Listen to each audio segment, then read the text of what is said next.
Yesterday, I saw the movie Misses, and before sharing you how I felt about the movie, my experience about the whole thing, I felt like sharing you a incident that happened with me a few days ago, and tell you what I felt about that incident and how that incident and these movies are well, connected in a way.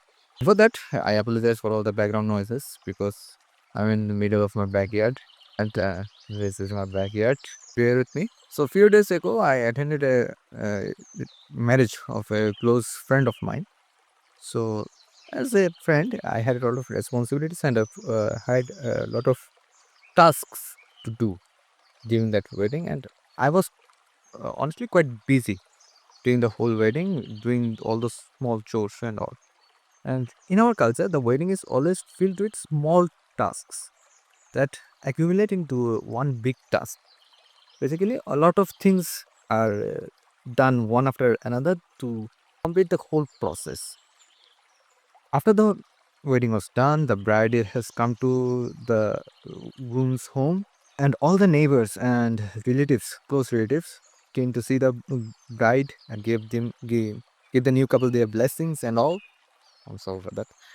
Few more rituals were left, and one of them was that the bride has to go to the kitchen and basically get accustomed with the kitchen, know where everything is placed in that kitchen, and basically give her blessing to the kitchen that in because in a sort of way it has now become her responsibility to keep the kitchen fulfilled.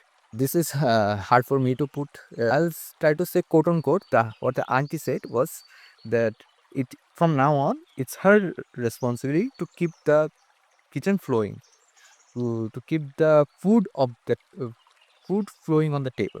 Nothing wrong with that. One can presume that she said it in a way that she from now on is the bride takes the duty of nurturing the home, nurturing the relation, providing for the relation as well, for providing for the couple as well. It it can be taken in any way. But what I felt during what she said was what I felt like what she meant through that statement was that from now on that bride is bounded by the responsibilities and boundaries towards the relation, towards the family, and less towards herself. And I think that pretty much sums up the main story of Mrs. as well. How society and our thinking and our bringing in a sort of way binds us, our mothers, our sisters, our daughters, sort of binds us in a boundary or keeps suffocates them in a boundary in the name of the responsibility towards the family, towards the relation, towards nurturing the home, that ultimately they don't they don't look after themselves at all. They they give up on looking after their own self. They give up their own priorities, they give up their own distinctive personality, their own identity for the sake of that relation, for the sake of the home, for sake of nurturing the relation. The I don't know how to put it any more delicately, but basically that is what that movie is. It is not a dramatic presentation of any villain or villainy thinking or anything like that. No, it's all about subtle things that affects us in the long run.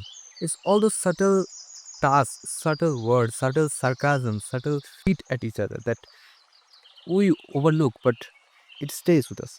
We don't even take them seriously. And it is true. It is in a way when I personally introspect on myself.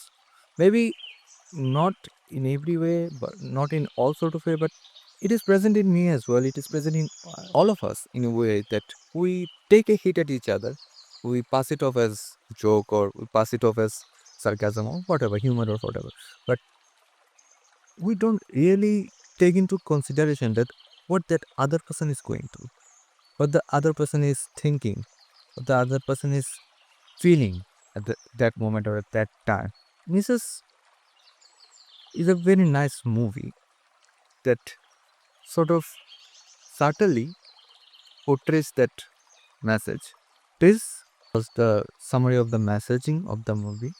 In uh, about the technicalities, I love the fact that the background score of the movie was mostly used capitalized by the using the sounds of the kitchen, uh, everyday sound that we get to hear from the kitchen, turning that into music.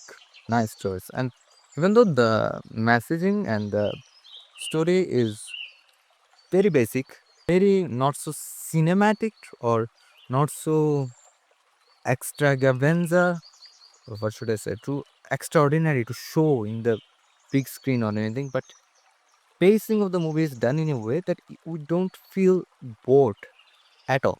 And that is a big concept for that, because the movie most most of the time takes part in the kitchen. All we are shown is the highlight reels of the result and the behind the scenes in the kitchen.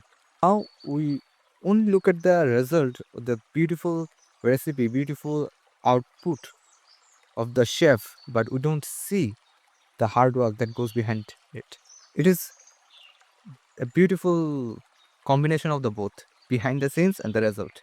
Ironically, I can relate to it.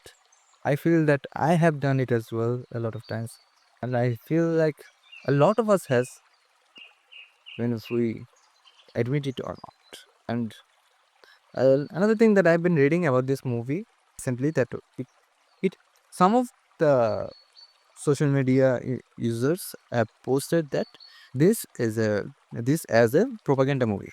Some of them are saying that what kind of nonsense movie is this? Basically, a girl crying for not being able to cook for two men, and this is called woman empowerment. What rubbish is this? I say this sort of a statement, and I understand that how people really do not try to go and look into the little details, little nuances, and we have become a surface level people. We don't care about those intricacies, those little nuances anymore. I don't know. This recent hyper masculinity, hyper femininity tropes, trends that have been exploited way too much, have influenced us way too much is overwhelming in my eyes. Yeah, I know this has been a very long video, not too, what should I say, crisp or tight as the Mrs. movie is.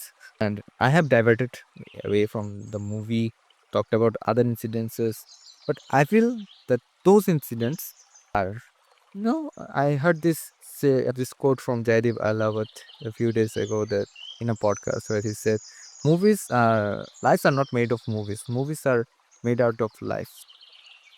I saw I saw the main message of the movie before I saw the movie in real life.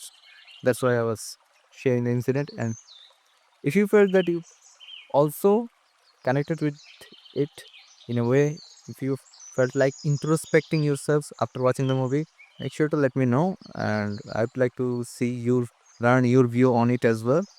And if you like this video, make sure to give it a big thumbs up and subscribe to Amlan Rexo.